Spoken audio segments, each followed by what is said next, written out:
Sleeping is overpowered in video games. In tons of games, by kicking back and catching some Z's, no matter if you've been shot, stabbed, burned, poisoned, or you've fallen off a cliff, a quick lie down is all you need to be right as rain. Now, there is some truth to this in real life. Resting, and by extension sleeping, is good for recovering from injuries, as your body is relatively still and not wasting energy by moving around and doing stuff. However, healing back to full health from near fatal injuries after one night's rest is a little outrageous. Even simple injuries can potentially take weeks to heal in real life. Typically in fantasy or sci-fi games, you need things like healing magic, potions, and special machines to heal people. Those things are weird, supernatural sci-fi stuff, so I can at least suspend my disbelief with that.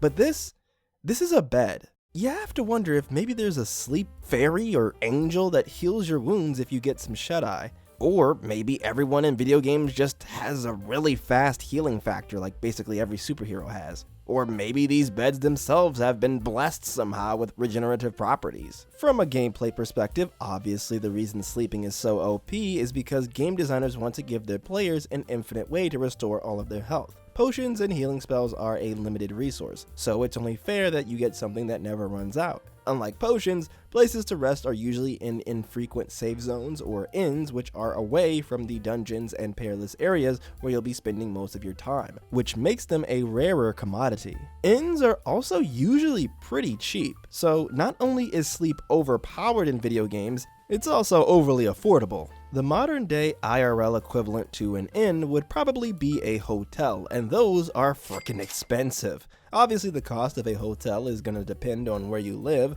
but even a cheap motel will cost you around $50 a night. In Final Fantasy 15 though, a night's rest at a nice hotel, which completely restores your health and magic, costs less than a plate of chips. You have to wonder how these innkeepers even stay in business. This also begs the question, if sleep is so effective, how are hospitals and doctors still in business? Some games don't revive fallen party members or heal certain status effects if you rest, like Earthbound, so you do need to go to the doctor in those instances. But I definitely think the healthcare system wouldn't be quite as big in those worlds if everyone had instant access to inexpensive, fairly easily accessible medical treatment via sleep. Now, some games are a bit more nuanced, like the original Baldur's Gate, where you can sleep in rooms of differing pedigrees. A better quality room means a better quality bed, which means the better sleep you get, which means you get better healing. Better quality rooms cost more money though. So if every game followed a similar principle, then we could have a situation where people who aren't rich can't afford expensive beds, so they can't get proper healthcare. Instead of hospitals being filled with people, mattress stores would actually get some business. But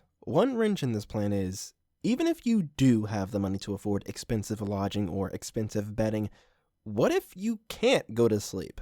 It's incredibly rare that your character in a video game ever has difficulty getting sleep. So not only is sleep overpowered and overly affordable, it's also overly accessible too. I don't mean that the game won't let you sleep if there's monsters nearby or if it's daytime or something like that. I mean, what if your video game character has insomnia? What if they have an issue of waking up in the middle of the night? What if they have trouble falling asleep? Well, actually there was a character like that in Heavy Rain, Madison, but the insomnia didn't affect the gameplay. It was a story-related thing that only comes up like a few times in the entire game. The inability to sleep isn't something that happens in video games because it's a textbook example of unnecessary realism. It would absolutely suck if your character was just an insomniac who couldn't get free full heals by sleeping at an inn. But man, I would laugh hysterically if I went to take a nap in a video game and my character just refused to sleep unless I got a glass of milk or something first. Funnily enough, Project Zomboid actually does something similar to this. Not the glass of milk thing, but under certain conditions, your character can't sleep. Like if they're in too much pain from their injuries, you'll have to go get some painkillers or a couple of brewskis. The main character of Neo City Express has the opposite problem, where he constantly falls asleep while driving his delivery car, thanks to his enjoyment of various mind-altering substances. And you have to shake your mouse to keep his eyelids open to stop your screen from going completely dark. In Kingdom Hearts Dream Drop Distance, you have two playable characters in that game who both have massive cases of narcolepsy. After playing as one character for a bit of time, your character will just abruptly fall asleep, even in the middle of battle, and force you to play through the other character's campaign. It's a really weird mechanic. The gamer minigame in Game & Wario has you take the role of a kid named 9volt who is trying to play video games after his mom already told him it's time for bed. So, you have to try to beat these games on your game system while you keep an eye out for your mom so she doesn't catch you. If she comes into your room to check in on you, you have to pretend to be asleep.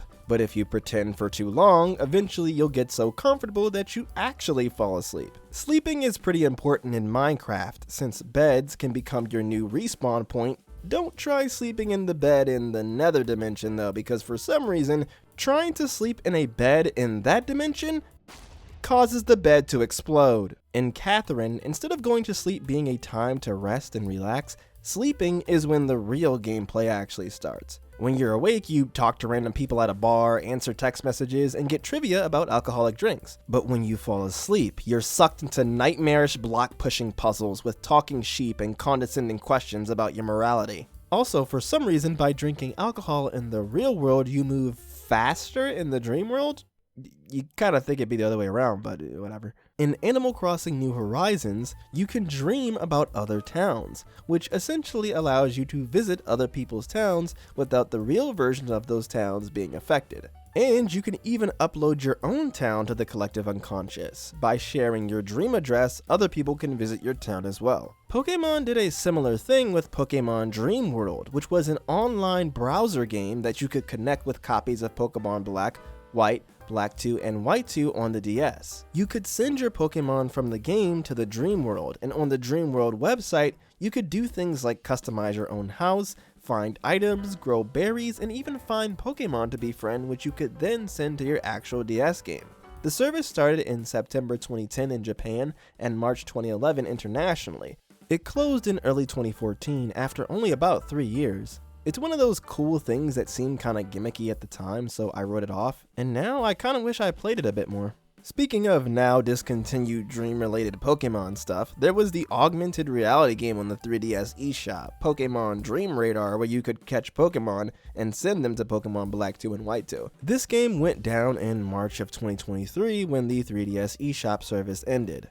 I feel like dreams are a concept that has been thoroughly explored, but I would like to see more games mess around with the idea of just sleeping as a mechanic. There are definitely a few titles that have played around with the concept of sleeping, but for the most part, sleep is just a way of restoring health or passing time. But yeah, sleeping is pretty overpowered, and I kinda wanted to talk about it. I would greatly appreciate if you guys consider checking out my new second channel, Kiro Speaks, where I talk about licensed games, and I'll probably talk about some other stuff in the future. So yeah, hopefully you enjoyed the video, and I'll catch you all next time.